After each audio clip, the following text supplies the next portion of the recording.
16h, début du match, pas question pour Cédric de rater le coup d'envoi. Dans cette société de e-commerce, on a sorti le rétroprojecteur, un œil sur France-Afrique du Sud, un autre sur les projets en cours. La technique est bien rodée. Ça aurait été aussi dur de ne pas pouvoir le voir, donc on avait fait le choix, on avait la possibilité de le regarder. Donc on sera un peu plus productif ce soir après le match.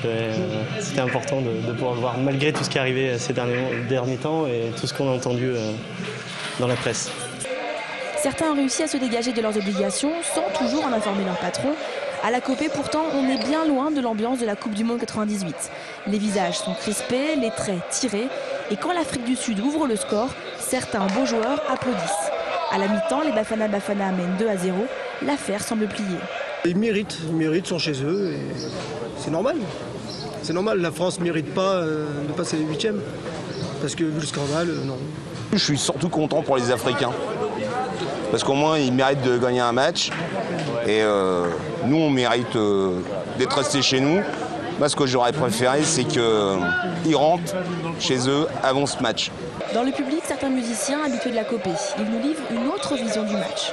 Je m'amuse, je regarde pas le foot d'habitude et là je trouve que c'est un vrai spectacle. On revient à la base du football qui est un jeu et je trouve ça vraiment marrant à voir en fait.